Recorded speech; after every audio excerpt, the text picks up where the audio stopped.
عزیزان ملت اسلامیہ، یہ ایمان ہے کیا؟ ایمان کہتے کسے ہے؟ ایمان اللہ کو ماننے کا نام ہے، اللہ کے رسول کو ماننے کا نام ہے، اللہ کی کتابوں کو ماننے کا نام ایمان ہے، فرشتوں کو ماننے کا نام ایمان ہے، ان تمام چیزوں کے ماننے کا نام ایمان ہے۔ جب بندہ ایمان لے آتا ہے، جب بندہ کامل مومن ہو جاتا ہے، رب فرماتا ہے وَأَنْتُمُ الْأَعْلَوْنَ إِن كُنتُم مُؤْمِنِينَ، تم ہی سربلند رہو گے اگر تم مومن بن جاؤ گے۔ عزیزان ملت اسلامیہ، ان تمام چیزوں کی محبت کو دیکھ لیجئے، اس کے بعد صحابہ کرام کی زندگیوں کا مطالعہ کیجئے کہ صحابہ کرام رضوان اللہ تعالی علیہم اجمعین نے ان تمام محبتوں کو دین کی محبت پر کس طریقے سے قربان کیا ہے۔ سب سے پہلے وطن کی محبت ہوتی ہے، ہر انسان اپنے وطن سے بہت محبت کرتا ہے، لیکن جب ایمان کی بات آ جاتی ہے، جب دین کی بات آ جاتی ہے، انسان اپنے وطن کی محبت کو قربان کرتا ہوا نظر آتا ہے۔ اللہ کے پیارے حبیب صلی اللہ تعالی علیہ وسلم مکہ مکرمہ کے اندر پیدا ہوتے ہیں۔ آپ کے صحابہ کرام کے درمیان جب اللہ کے پیارے حبیب علیہ السلام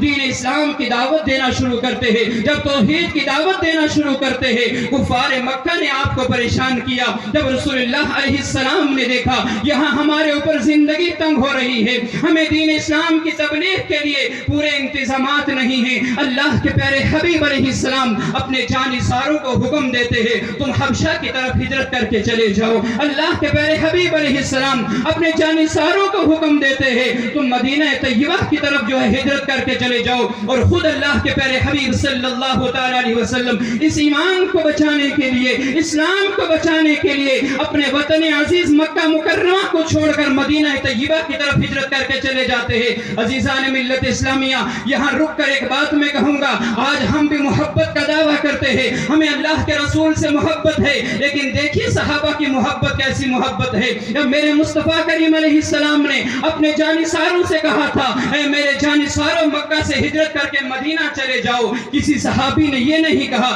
یا رسول اللہ یہاں ہمارا مال ہے، یہاں ہماری دولت ہے، یہاں ہماری زمین ہے، یہاں ہمارے رشتہ دار ہیں، ہم مدینہ میں جا کر کیا کریں گے۔ جب اللہ کے پیارے حبیب نے ہجرت کا حکم دیا تو صحابہ کرام نے کہا تھا یا رسول اللہ دولت چھوٹ رہی ہے چھوٹ جائے، بچے چھوٹ رہے ہیں چھوٹ جائیں، اولاد چھوٹ رہی ہے چھوٹ جائے، سب کچھ چھوٹ جائے، لیکن یا رسول اللہ آپ کی محبت ہم سے نہ چھوٹے، اس لیے کہ آپ کی محبت، آپ کا ساتھ ہمارے لیے سب کچھ ہے، یہ سب سے بڑھ کر ہے۔ پتہ ہے یہ چلا انسان اپنے ایمان کو بچانے کے لیے، انسان اپنے ایمان کی مضبوطی کے لیے وطن کی محبت کو قربان کر دیتا ہے، اس کے بعد مال کی محبت کا نمبر آتا ہے۔ آئیے اللہ کے پیارے صحابہ کی بارگاہ میں چلتے ہیں۔ جب میرے مصطفیٰ کریم علیہ السلام نے اپنے صحابہ سے کہا ہمیں دین اسلام کی تبلیغ کے لیے، ایمان کی مضبوطی کے لیے آپ کے مال کی ضرورت ہے، صحابہ کرام نے اپنے تمام اموال کو اللہ کے رسول کی بارگاہ میں حاضر کر دیا تھا۔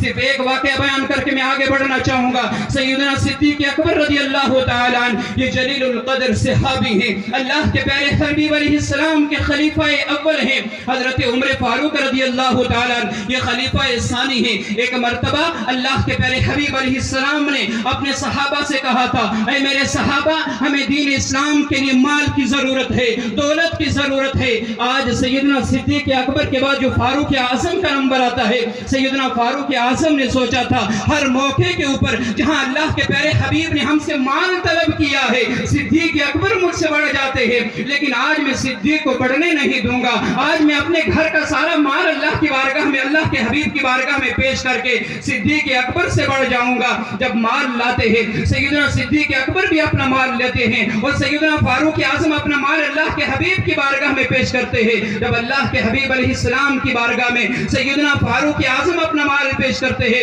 اللہ کے پیارے حبیب علیہ السلام پوچھتے ہیں اے میرے فاروق تو گھر کے لیے کیا چھوڑ کر آیا ہے؟ سیدنا فاروق اعظم کہتے ہیں یا رسول اللہ میں آدھا مال آپ کے لیے لے آیا ہوں، آدھا مال گھر چھوڑ کر آتا ہوں۔ جب سیدنا صدیق اکبر اپنا مال پیش کرتے ہیں، آج فاروق اعظم سوچ رہے تھے میں صدیق سے بڑھ جاؤں گا، یہاں مقابلہ ہو رہا ہے۔ عزیزان ملت اسلامیہ یہاں رک کر ایک بات میں کہوں گا، یہ صحابہ کرام بھی مقابلہ کر رہے ہیں،